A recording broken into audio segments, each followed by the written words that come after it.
What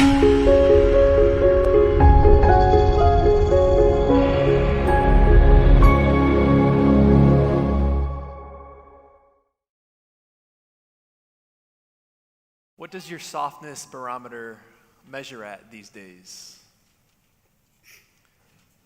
What does my softness barometer measure at today? You're being soft. That was a phrase that we would often say to each other growing up, usually coming from my brother or a cousin or a friend. Sometimes giving encouragement, like trying to, on the bench and trying to maybe get one more rep on the bench. Don't be soft, let's go, one more. Or maybe after complaining or taking the easier route, it's, dude, Mark, you're being soft right now. From time to time, I notice that I still use that phrase. Actually, I use it all the time. A recent time is just this past Thursday, second half of the Bears game, where I found myself saying, Mitch, you're being soft right now. We need you to not be soft if we're going to win this game. He was soft. I'm afraid the church in some ways has turned soft. I'm afraid there's not a small number of us who have turned Christianity as something that is soft. And Christianity is anything but soft. Soft Christianity, when that's promoted, it doesn't have very good results. It's not attractive, and it's certainly not something worth fighting for. So I think we need to go back to giving tough Christianity a try. Even if for no other reason, it's because it's what its founder demanded when he laid it out. And so the gospel today, we hear, begins by pointing out that there's a great crowds that are following Jesus. Probably mostly because it's coming off the cups of him doing miracles and performing and healing people. So there's a great crowd of people. And the gospel says when Jesus sees the great crowds, he turns and addresses them. Notice what he doesn't say. He doesn't look out at the great crowd and says, yes, this is great. Look at all these people who are following me. No, he doesn't get excited. Rather, he gets skeptical. Jesus is suspicious of large crowds. Wait a minute. I'm not so sure you're all supposed to be here. Are you all in the right place? And throughout the gospel, actually, it mentions large crowds numerous times, and every time you hear the gospel mention the fact that there's large crowds around Jesus, buckle up, because there's about to be a hard teaching coming. It's almost as if Jesus smells out, when he sees the large crowd, he smells out to the fact that there's many people in this large crowd who have begun to follow him, that many are in the crowd that have the wrong idea of what he's laying out. They have an idea of soft Christianity. And so the entire gospel that we read today is Jesus laying out the conditions that are necessary to be his disciples. And they are extreme. And they're not for the soft. So I propose that Jesus is inviting us here this afternoon to check our softness barometer. How soft are you? How soft am I? Not according to what I think, not according to the crowd, not according to what's convenient for me, but according to what he lays out. And so let's look at three things. The first, don't be soft by not putting him first. And I know I've been preaching on that a lot these last number of weeks, but it's because Jesus is stressing this point in the Gospels. Today he says, you must hate your mother and father, brother and sister, your wife, husband, even yourself. Otherwise, you can't be my disciple.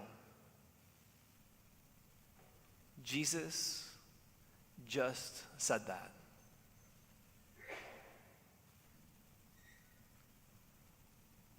It's important to see what he is saying and what he isn't saying. We could look at a number of different spots. Just look in 7 chapters earlier in Luke chapter 6 when he tells us who we should love. He says there in chapter 6, if you love those who love you, what credit is that for you? For even sinners love those who love them. So love your enemies. So is Jesus saying, love your enemies, but don't love your mom and dad? Or some of us may remember that there is a commandment out there that says, love and honor your mother and father.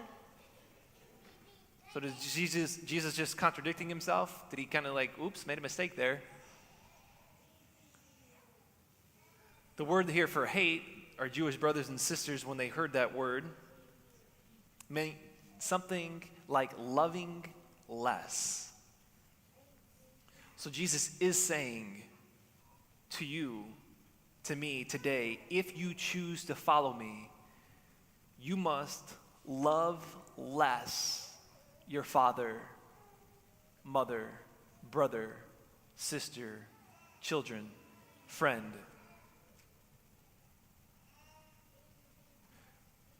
So just pause there and think of your mom. Think of your dad, your brother, your sister, your child, your friend. And ask yourself, do I really love Jesus more than them? Notice the shock level is still pretty high. At first we're like, well, Jesus says to hate your mother and father. Unless you hate your mother and father, you can't follow me. Well, now we see what he is saying. The shock level's still up there. This is not part of a winsome speech that one gives. In fact, after Jesus addresses the large crowds that are following him, it's pretty safe to bet that after he's done, that crowd dwindles drastically. And it may be the case for some of us today, here, this afternoon, that it's the very first time that we're really understanding of what it is that Jesus is asking. And we walk out here today saying, I don't know about this. It seems a bit much. So I'm done.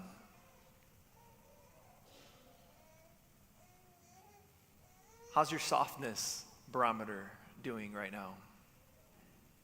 How's mine? Secondly,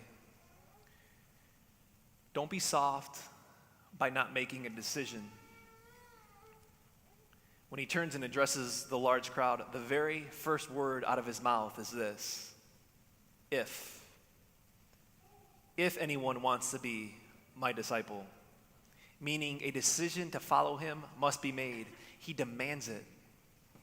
And for those of us who have grown up Catholic, we've grown up in the church, we're cradle Catholics, the pull for us to not make a decision is really strong.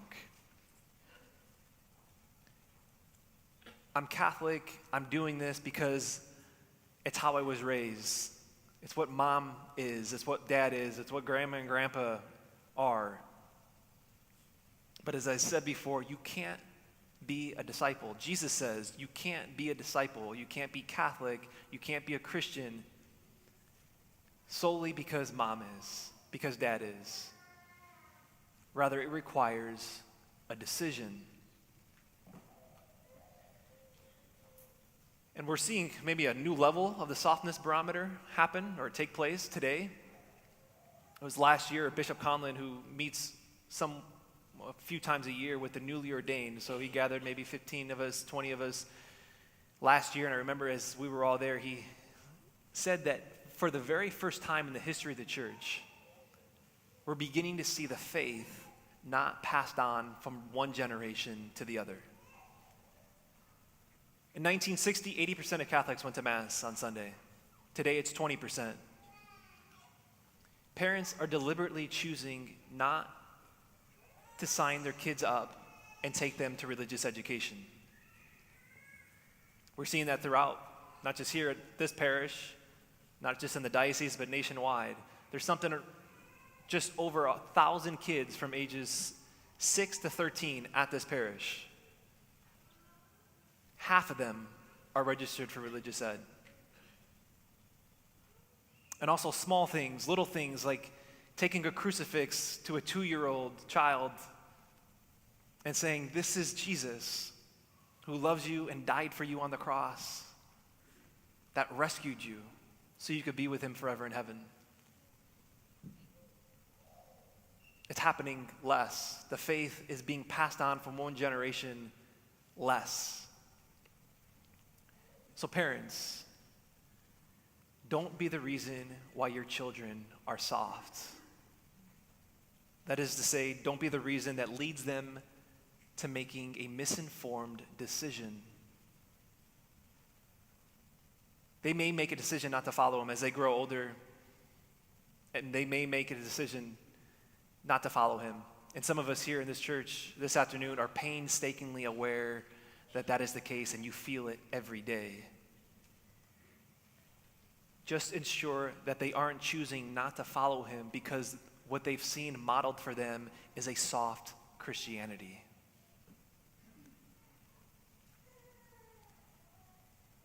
Third and lastly, don't be soft by not feeling the cost. Jesus says in the gospel, "Whoever wishes to be my disciple must pick up his cross and follow me." Then he goes on and gives 2 short little analogies or parables saying that no one sits down to construct, or no one constructs a tower without first sitting down and planning out to seeing if they have enough materials to finish. Or no king sends his men into battle without knowing that he's got a shot to win the battle. Both of these parables or analogies are to strive home the point to be sure that there is an extreme cost and sacrifice to all of this. And really, it's the story up and down salvation history, a general life lesson that we all know that if you're committed to something, you're not committed to something unless you're willing to sacrifice for it. If committed to something, you sacrifice for it. If I'm committed to my spouse, I sacrifice for her. If I'm committed to my children, I sacrifice for them. If I'm committed to becoming a better athlete, a better basketball player, a better golfer, then I sacrifice for it, and I feel it. I feel the cost. Sacrifice and commitment are one and the same thing. To be his disciples, we must be committed and we must sacrifice. So a question for us this afternoon may be this: how do I feel the cost of my discipleship this afternoon? How do I feel the sacrifice of being a Christian? And don't say, "I come to Mass once a week for an hour."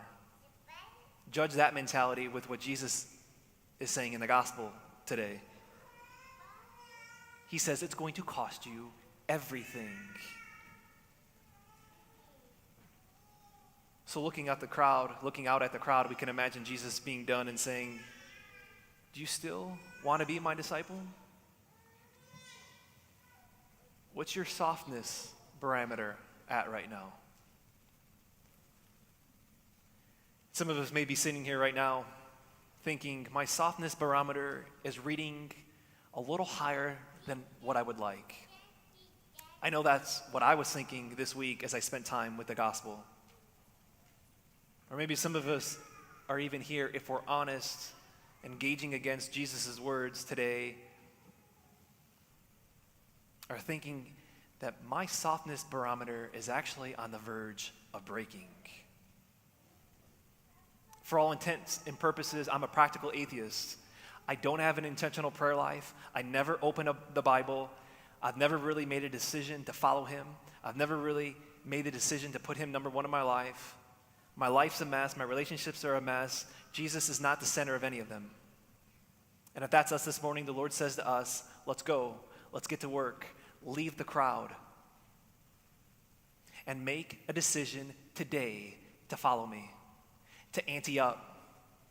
A new beginning starts today for all of us. We can begin, and the Lord looks upon us, and it's just going like this. And it will be difficult. There will be great sacrifice and great commitment. And it will cost you and me everything. It will cost you your life.